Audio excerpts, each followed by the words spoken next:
Olá, tudo bem? Bem-vindo ao canal Viver de Renda. Se inscreva no canal, deixe o seu like e compartilhe com os amigos. Nos acompanhe no Instagram Viver de Renda Canal. Meu nome é Clóvis Soleira, sou formado em administração de empresas, consultor nessa área empresarial, tendo já atuado em diversas empresas, prestando serviços, desenvolvendo projetos na área de educação, de agronegócios, elaboração de projetos, planejamento estratégico. Então, essa é a minha experiência profissional. Sou investidor na Bolsa de Valores desde 2006 e, portanto, são 14 anos de experiência.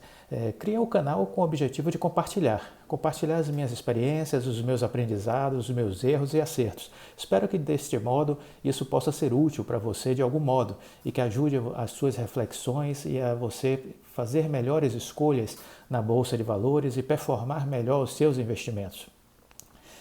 Esse vídeo eu estou fazendo, na verdade, atendendo a inúmeros pedidos. Eu percebi que há muitas dúvidas com relação a uma pequena frase que o Rodrigo Abreu colocou numa live que ele fez há algum tempo, há umas semanas atrás, quando ele citou de que há uma ideia de fazer o IPO, ou seja, a abertura de capital da Infraco, que ainda está sendo criada na Bolsa de Valores.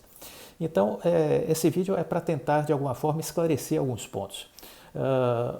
A primeira coisa que eu queria destacar é o seguinte: nós temos que ter uma linha do tempo e respeitar essa linha do tempo. Então, o que precisamos ter claro na nossa cabeça é que a Oi ainda é uma empresa em recuperação judicial. Por ser uma empresa em recuperação judicial, ela tem restrições a fazer muitas coisas. Então, por exemplo, ela não pode pagar dividendos, porque ela é uma empresa em recuperação judicial.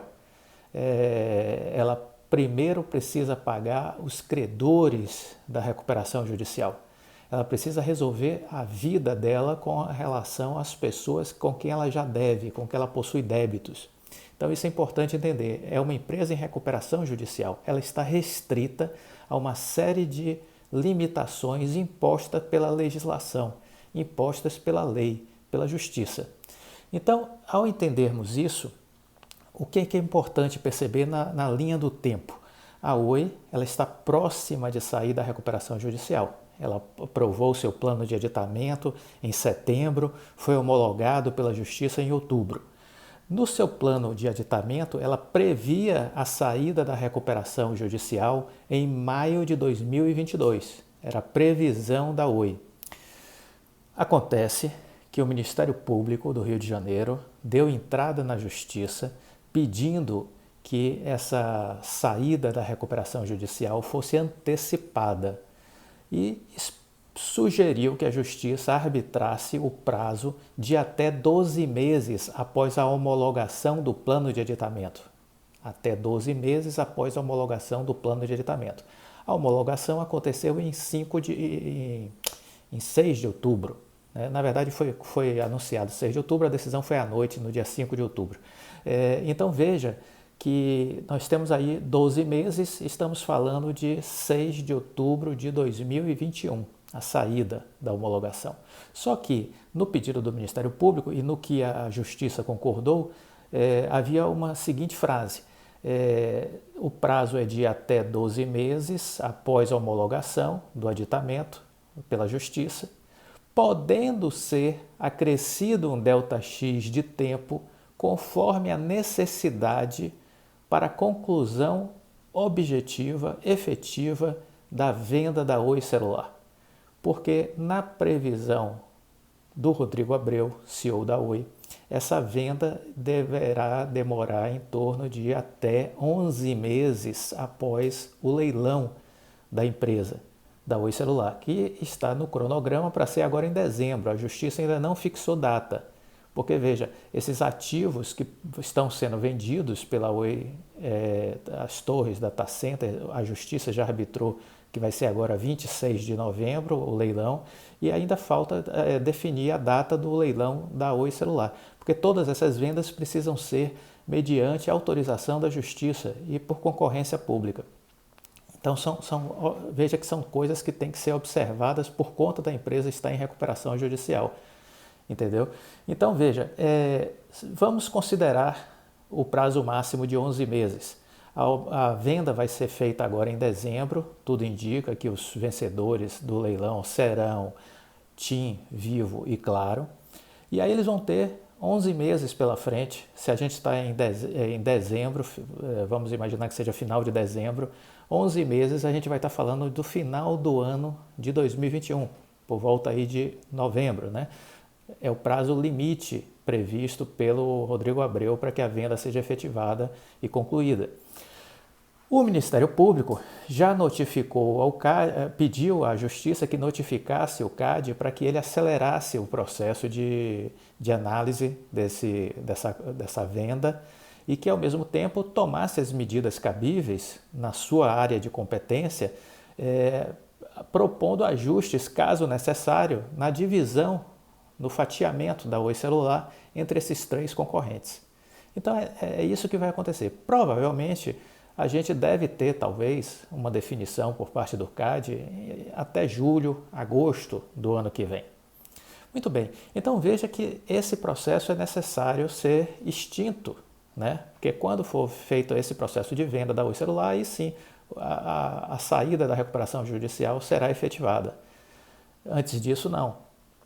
E somente após a saída da recuperação judicial, ou seja, no final do ano que vem, é que a Oi poderá pensar em abrir capital de alguma empresa que ela possui. No caso, estamos aí agora entrando no assunto da Infraco. A Infraco é uma empresa que está sendo criada, ela não existe ainda, ela está sendo criada. Ela está sendo criada e o que é que a Oi vai colocar dentro dessa Infraco? Vai colocar sua malha de fibra ótica. São 388 mil quilômetros de fibra ótica que já existem. Fora isso, a Oi está expandindo essa sua rede de fibra, né? Tá querendo exatamente expandir essa rede de fibra, porque o Rodrigo Abreu disse que esse será o maior projeto de fibra ótica do mundo após os projetos que estão acontecendo na China. Então, essa estrutura toda de fibra ótica vai ficar dentro da Infraco. Agora, em março de 2021, a Oi está buscando efetivar um sócio que será dono de 51% das ações da Infraco. E provavelmente, vamos colocar um horizonte de tempo aí de 2 anos, porque esse primeiro ano vai ser de 2021, vai ser um ano de ajuste na estrutura da Oi, com a venda da Oi Celular, esse processo todo de saída da recuperação judicial vai levar aí praticamente o ano de 2021. Feito isso, ainda em 2021 tem o leilão do 5G, que a Oi também vai participar, porque entende que é uma questão estratégica para a empresa também a participação no leilão de 5G. Portanto, eu só enxergo a possibilidade da Infraco abrir capital na Bolsa depois de 2 anos, ou seja, estamos falando de 2021, 2022, em 2023 seria a abertura do IPO da Infraco. E o que é importante dizer? Como é que acontece isso? Vamos lá. Se você está gostando, deixe seu like e compartilhe com os amigos. É importante para a gente ter esse apoio de vocês e a disseminação das informações. Mas vamos lá, o que significa isso?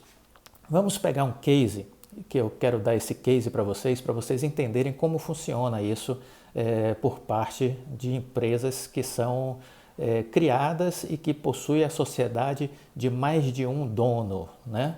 Que é isso que vai acontecer. Então vamos lá. Vou pegar o exemplo da Braskem. A Braskem, todo mundo conhece, é uma das maiores empresas de petroquímica do mundo, ok? A Braskem ela foi criada por 2 empresas, a Odebrecht e a Petrobras. Então não sei se vocês sabem disso. A Braskem é uma empresa que possui 2 donos, a Petrobras e a Odebrecht. E como é que isso acontece? 50% das ações com direito a voto pertencem à Odebrecht.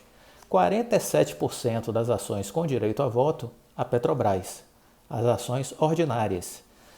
E as ações preferenciais foram as ações que essas 2 empresas colocaram em bolsa, ok? Porque elas não venderam a parte delas das ações ordinárias, elas venderam ações preferenciais. Então, nas ações preferenciais, a Odebrecht tem 23%, a Petrobras tem 22%, E o restante, 55%, estão pulverizados na Bolsa de Valores, seja no Brasil, seja em Nova York, porque tem ações também negociadas em Nova York. Então, essa é a realidade com a Braskem.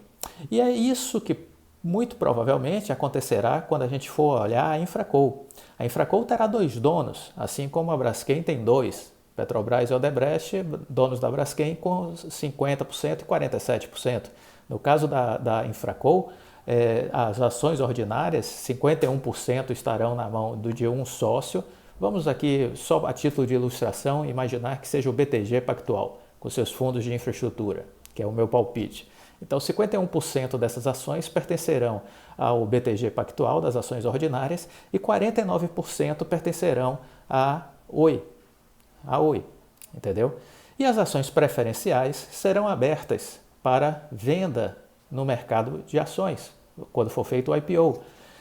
Nesse caso, é possível que a Oi e que o BTG Pactual compre uma parte das ações preferenciais e o resto seja negociado em bolsa, exatamente como acontece com a Braskem. Isso é importante entender, porque o que a gente entende então quando um ativo abre capital na bolsa, uma empresa abre capital na bolsa e pertence a outros controladores. Ora, tudo que acontecer com a ação daquela empresa, no caso a Braskem, se a Braskem capta capital para quê? Para investir, para ampliar suas plantas de petroquímica, para crescer, para comprar novas empresas. Para isso que serve o capital quando você abre em bolsa. No caso da Infracoal, esse dinheiro certamente será utilizado para fazer caixa para a Oi, para o BTG, para fazer expansão, aceleração dos investimentos de fibra. É isso que eu imagino. Então vamos, por hipótese, dizer que a Infracoal consegue captar no mercado acionário, sei lá, em torno de 20 bilhões. Esses 20 bilhões, uma parte pode ficar no caixa das empresas controladoras e uma parte, no mínimo 50%, 60% talvez, seja destinado a investimentos para a expansão do negócio, porque na expansão do negócio isso vai monetizar para as empresas, vai gerar renda para essas empresas, vai gerar retornos financeiros, lucros, e é dessa forma que as empresas conseguem ter o seu retorno sobre o investimento realizado, entendeu? Então é isso que vai acontecer.